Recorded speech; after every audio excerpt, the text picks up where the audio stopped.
Good morning students, હું માન સરોવર વિદ્યાવિહાર તરફથી ગામિત અમી. તો વિદ્યાર્થી મિત્રો, આપણે સીન 2માં જોયું હતું કે રાજા જે હતા એને સાધુ વિશે કોઈ જાણકારી હતી નહીં. તેથી રાજા શું કરે છે, સાધુ વિશે વધારે જાણકારી મેળવવા માટે એ તેનાલી રામનને કહે છે કે તારે પણ હવે સાધુના શિબિરમાં જવું પડશે અને સાધુ વિશે વધારે જાણકારી પ્રાપ્ત કરવી પડશે, કારણ કે મને આ સાધુ કંઈક ખોટો હોય એવું લાગે છે.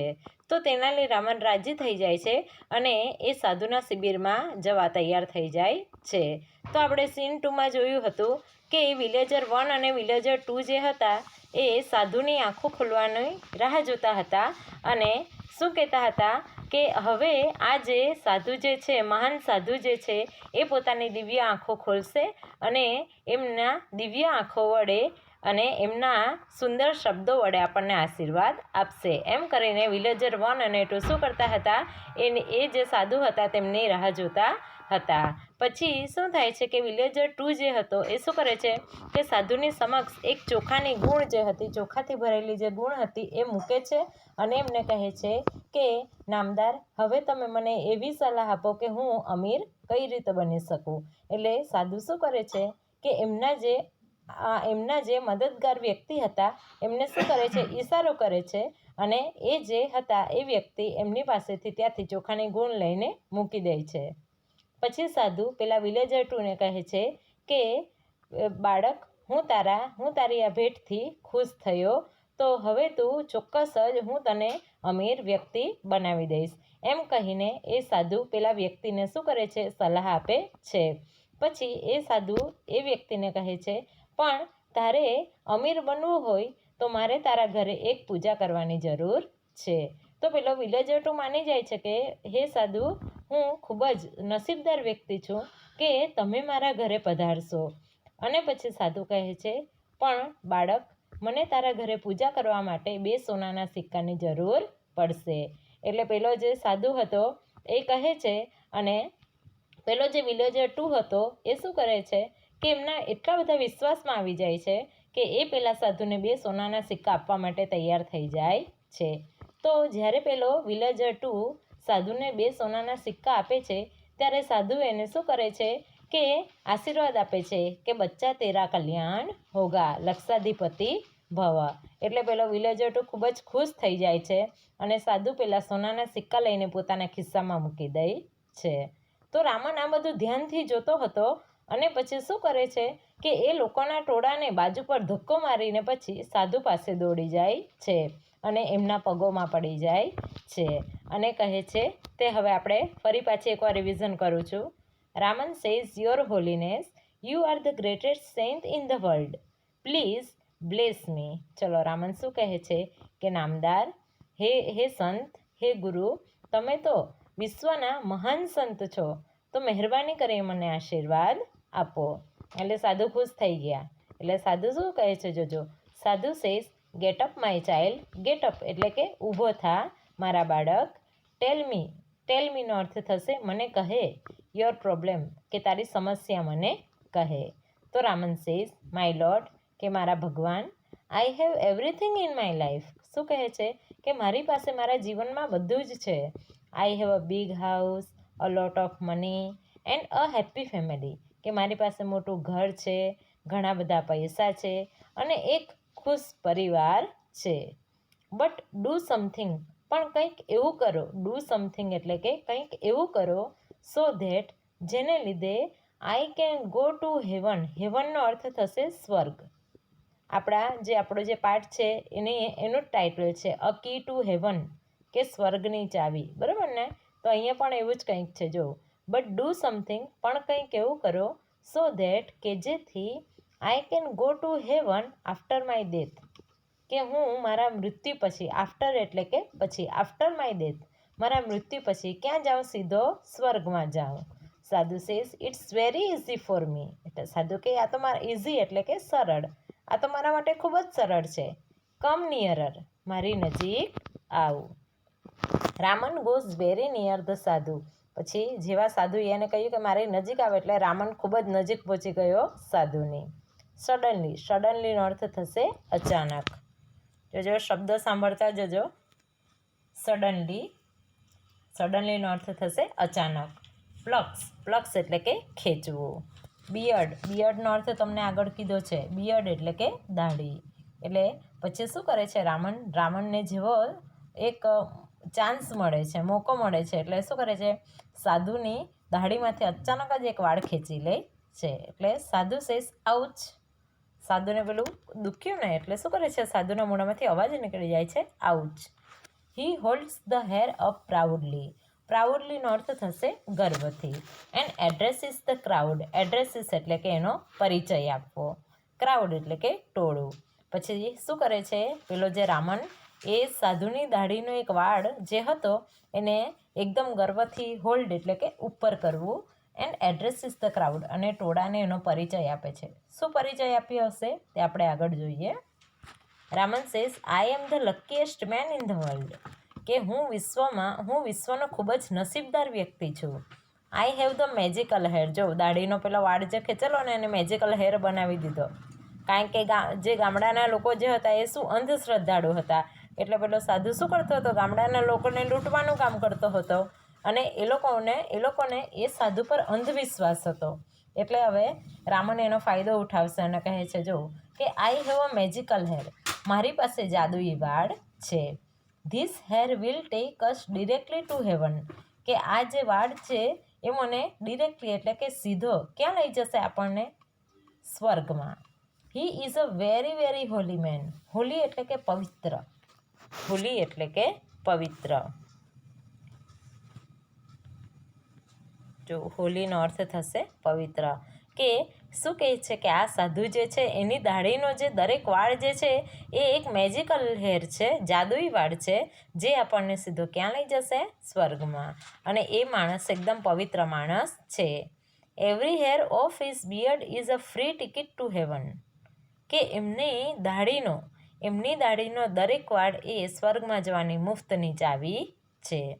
Villager 2 says I also want to go to heaven rather than become rich in this world. જો શું કહે છે વિલેજર 2 કહે છે કે મારે વિશ્વમાં અમીર બનવા કરતાં મારે પણ ક્યાં જવું છે? સ્વર્ગમાં જ જવું છે. યોર હોલીનેસ કે નામદાર, allow me to pluck a hair. Allow એટલે કે સંમતિ આપવી. અલાવનો અર્થ શું થશે? અલાવ જે છે ને એનો અર્થ થશે સંમતિ આપવી. પ્લક એટલે કે ખેંચવું. કે નામદાર, મને પણ તમારી દાઢીમાંથી એક વાળ ખેંચવાની સંમતિ આપો. ધ સાધુ પ્રોટેસ્ટ અ લોટ. કે સાધુએ પોતાનો બચાવ ખૂબ જ કર્યો. But the villager plucks a hair. પણ પેલા વિલેજરે વાળ ખેંચી જ લીધો. He again makes a cry of pain. એ ફરીવાર શું કરે છે કે એના મોઢામાંથી એક શું કહે દુઃખ જે એને દુખતું જે હતું દાઢીમાંથી વાળ ખેંચતા હતા તેને કારણે ક્રાય એટલે કે ચીખ. ક્રાયના બે અર્થ થાય જોજો. એક તો રડવું પણ થાય અને બીજું ચીખ પાડવી, ચીસવું. તો અહીંયા શું થાય છે કે બૂમ પાડવી. આપણે સરળ શબ્દ જોઈએ તો ક્રાયનો અર્થ થશે બૂમ પાડવી. કે એને દુખતું હતું એટલે એના મોઢામાંથી એક દર્દની બૂમ પડી ગઈ. Villager 3 says one for me to. કે એક મારા માટે પણ. પીપલ ક્રાઉડ અરાઉન્ડ ધ સાધુ એન્ડ સ્ક્રીમ લાઉડલી. કે લોકોનું જે ટોળું હતું એ સાધુની ચારે બાજુ આવી ગયું અને જોર જોરથી શું પડવા લાગ્યું? બૂમો પાડવા લાગ્યું. Raman says my lord, please do not say no to your followers. ચલો હવે શું થાય છે? રામને શું કહ્યું કે my lord, please do not say no to your followers. Followers એટલે કે અનુયાયીઓ, ભક્તો. કે હવે મારા ભગવાન તમારાથી તમારા ભક્તોને ના કહેવાશે નહીં. Give them a key to heaven. એ બધાને શું આપો? સ્વર્ગમાં જવાની ચાવી આપો. બરાબર. ચલો રામને હવે શું કહી દીધું? રામને પહેલાં જ દાઢીનો એક વાળ ખેંચીને એમને કહી દીધું હતું ને કે મારી પાસે શું છે? જાદુઈ વાળ છે, જેના થકી આપણે બધા ક્યાં જઈ શકો? સીધા સ્વર્ગમાં. એટલે પેલો જે વિલેજર 2 જે હતો એને સાધુએ કહ્યું હતું ને કે હું તને પૈસાદાર બનાવી દઈશ. તેણે શું કહ્યું સાધુને કે મારે આ વિશ્વમાં પૈસા અમીર બનવા કરતાં મારે ક્યાં જવું છે, મારે પણ સ્વર્ગમાં જવું છે. એટલે વિલેજર ટુ ત્યાં જઈને કહે છે કે મને પણ તમે એક વાળ ખેંચવાની શું આપો, સંમતિ આપો. એટલે સાધુ પોતાને રક્ષણ કરવાનો, પોતાને બચાવ કરવાનો ખૂબ જ પ્રયત્ન કરે છે, પણ શું થાય છે, પેલો વિલેજર જે હતો એમની દાઢીમાંથી વાળ ખેંચી લે છે અને ફરી પાછું એના મોઢામાંથી એને દુખ્યું હતું એટલે એના મોઢામાંથી એક ચીખ નીકળી જાય છે. પછી હવે વિલેજર 3 તૈયાર થયો. એટલે વિલેજર 3 પણ કે આવો મને પણ એક સ્વર્ગની ચાવી જોઈએ.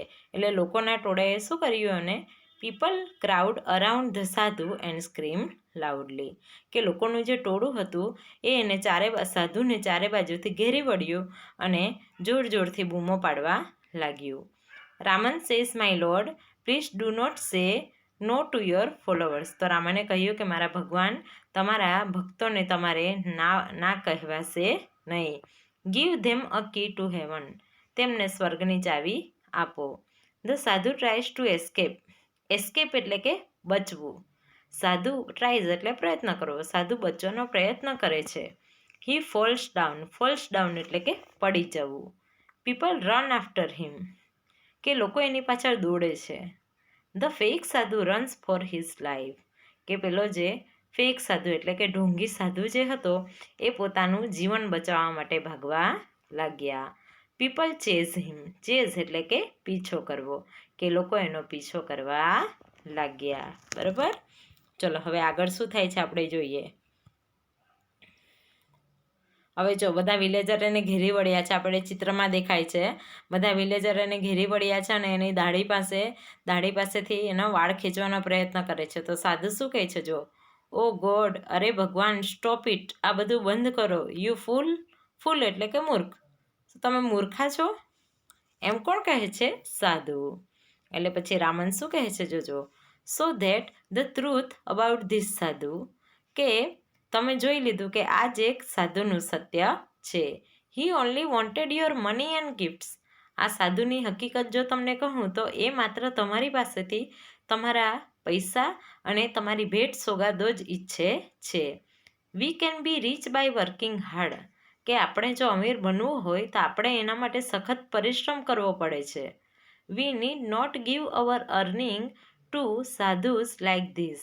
કે આપણે આપણી જે કમાણી જે છે એ આવા સાધુઓને આપવાની જરૂર નથી. બરાબર. શું કહ્યું રામને, કે જો હવે તમને ખબર પડી ને સાધુની હકીકત આ છે, સાધુનું સત્ય આ છે. એ માત્ર આપણી પાસેથી શું ઈચ્છે છે? આપણા પૈસા અને આપણી ભેટ સોગાદો જ ઈચ્છે છે. આપણે અમીર બનવા માટે આપણે અમીર કઈ રીતે બની શકીએ? જો આપણે સખત મહેનત કરીશું તો જ આપણે અમીર બની શકીશું.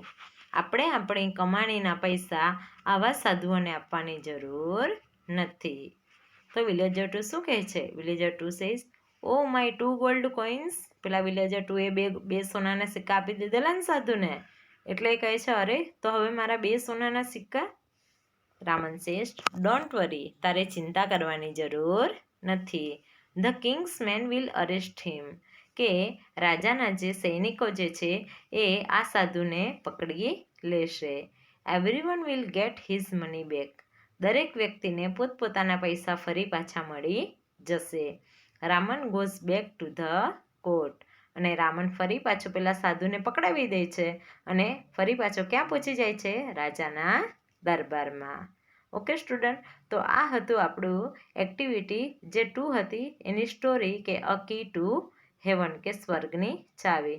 એટલે આ જે આપણી સ્ટોરી છે એમાં એ જ કહેવા માંગે છે તેનાલી રામન, કે આપણે ક્યારેય પણ કોઈ પાસેથી એવી આશા નહીં રાખવી જોઈએ કે એ એવા સાધુ પાસેથી આવે એવી આશા નહીં રાખવાની કે એ પૂજા વિધિ કરશે અને આપણને સારા કરી દેશે, કાં તો પૂજા વિધિ કરશે અને આપણને પૈસાદાર બનાવી શકશે. બરાબર. આપણે કંઈ પણ વસ્તુ મેળવવું હોય તો આપણે એના માટે સખત પરિશ્રમ તો કરવો જ પડશે, એવું આ સ્ટોરીમાં કહેવા માંગે છે. અને આપણે ક્યારેય કોઈ પણ પ્રકારના સાધુ પર આપણે વિશ્વાસ રાખવો જોઈએ નહીં, એવું તેનાલી રામન અને રાજા આપણે સમક્ષ કહેવા માંગે છે. બરાબર. ચલો, તો હવે આપણે નીચે જોઈએ કે mark write the correct option.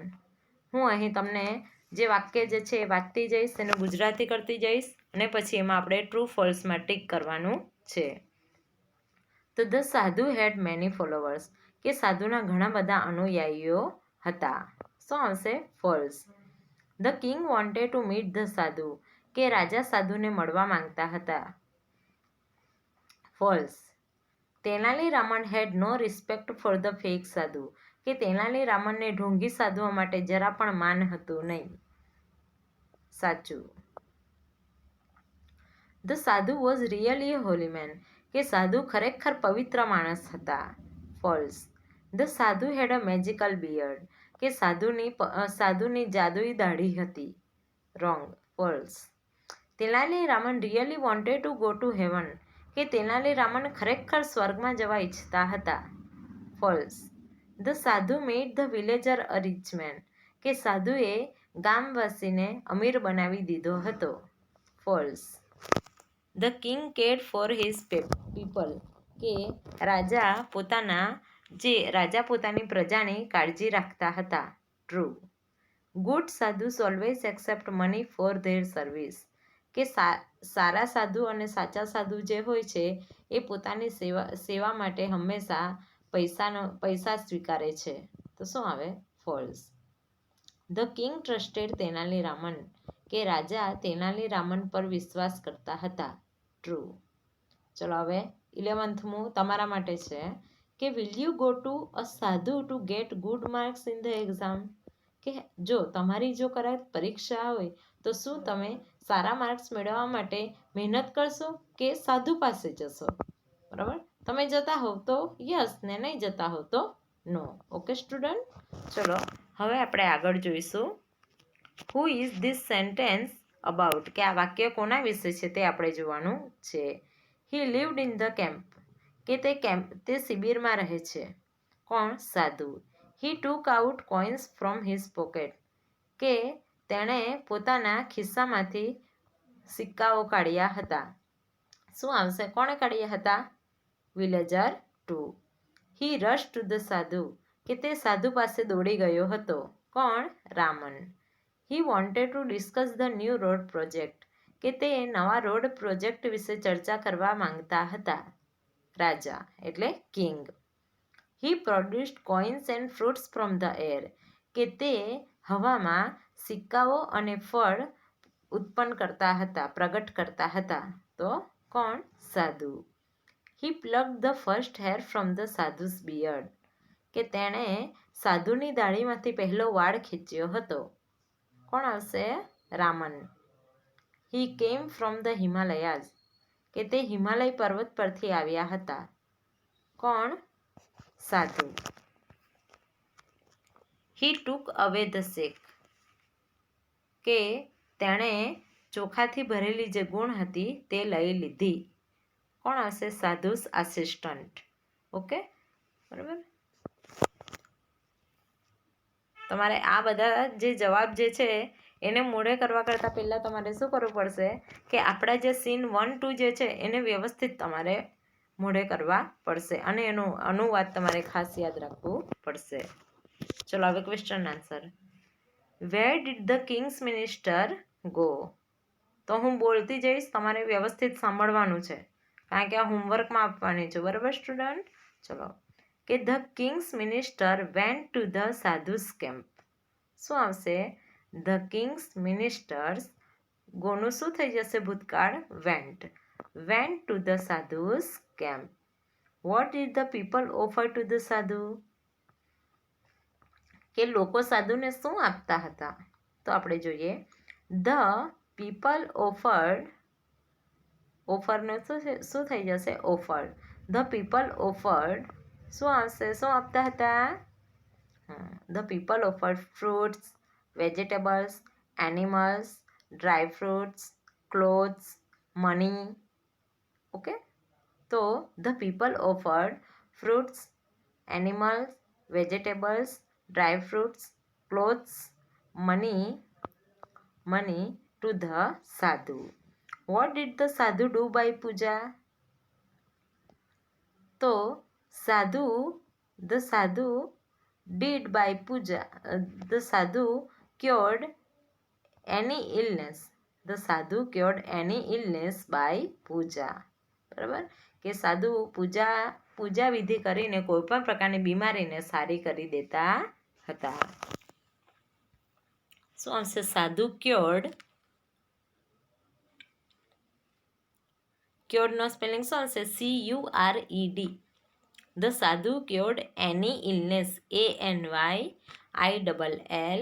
ANYILLNESS, any illness by puja. ચલો, what was the sadhu's promise to the villager to? કે સાધુએ વિલેજર ટુને શું વચન આપ્યું હતું? The sadhu promised the villager to that he definitely make him rich man. કે શું કીધું હતું? He definitely make him rich main.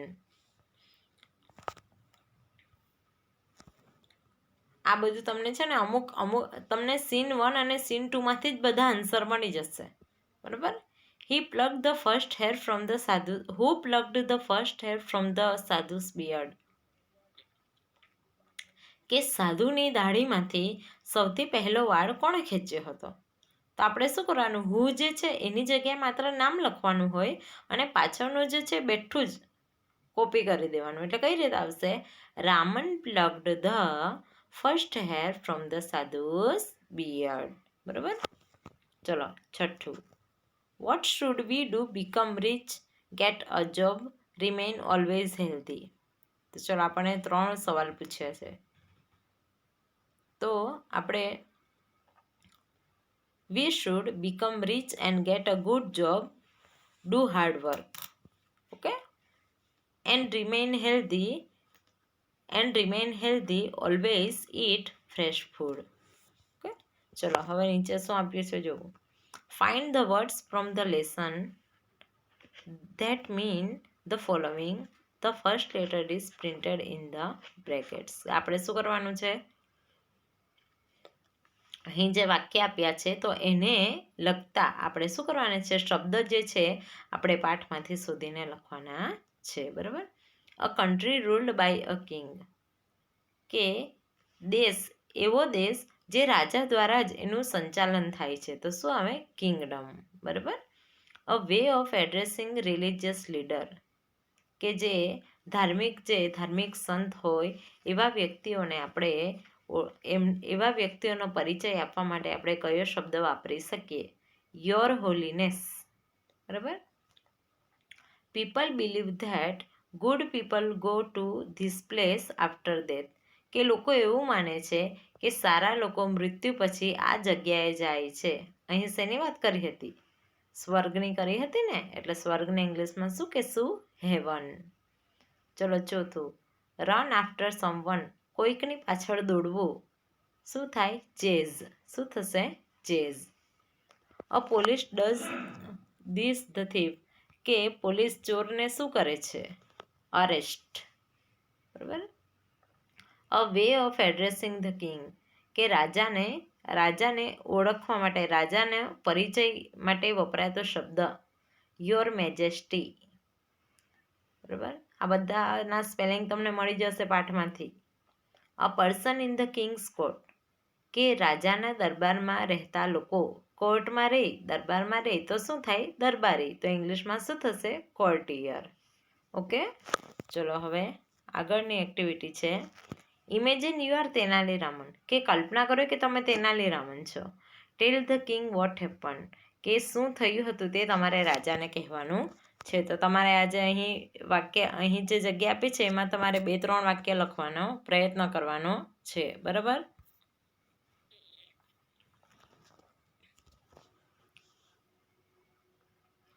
ચલો, આપણે અહીં રીડ એન્ડ એન્જોય આપણે આ વાંચવાનું છે. બરાબર. બીજું કંઈ નથી કરવાનું, વાંચવાનું જ છે ખાલી. જો 3 grey geese in the green grass gazing. Grey was the geese and green was the grass. ચલો, બીજું શું છે? Swan over the sea, swim, well swam swan. પછી ત્રીજું શું છે? Say this sharply, say this sweetly, say this shortly, say this 16 times. બરાબર. Rhyming શબ્દ આમાં આપેલા છે, તો એ રાઇમિંગ શબ્દને તમારે શું કરવાનું છે? વારંવાર વાંચવાના છે. રાઇમિંગ શબ્દ એટલે કેવા? એક સરખા ઉચ્ચારવાળા, બરાબર. પછી પાછા એક સરખા સ્પેલિંગ શોધવાની જ હતા, બરાબર ને. સરખા ઉચ્ચારવાળા જે શબ્દ હોય ને તેને રાઇમિંગ શબ્દ કહેવાય. ચલો હવે એક્ટિવિટી 3 જે છે,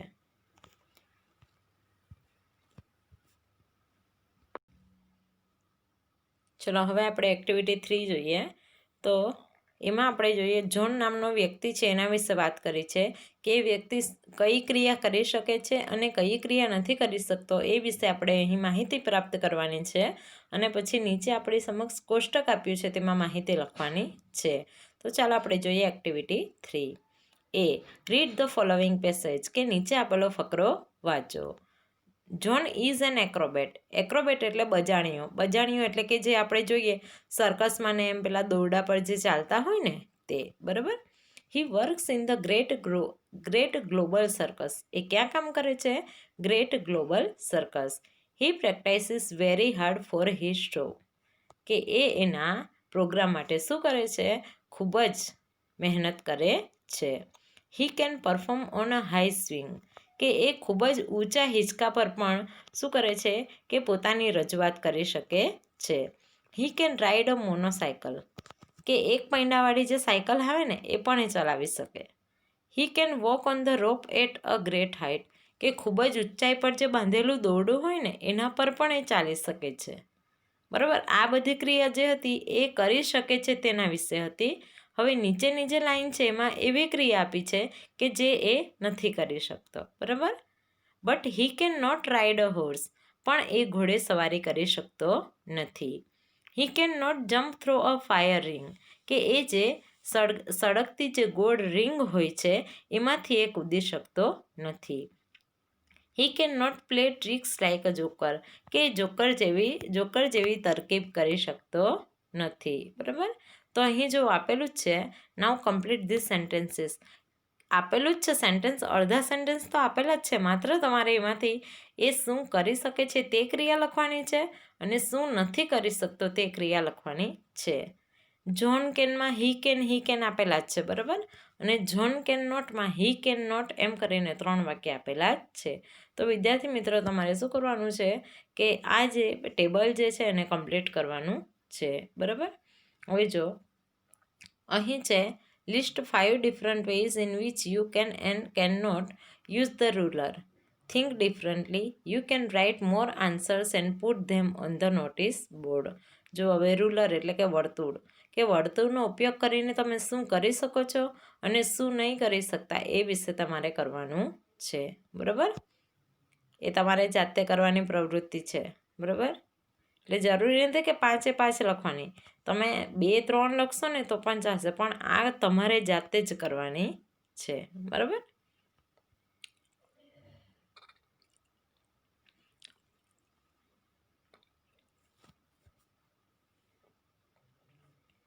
ચલો હવે આપણે આજે એક્ટિવિટી 3 સુધી જે આજે જેટલું જોયું છે એ તમારે શું કરવાનું છે?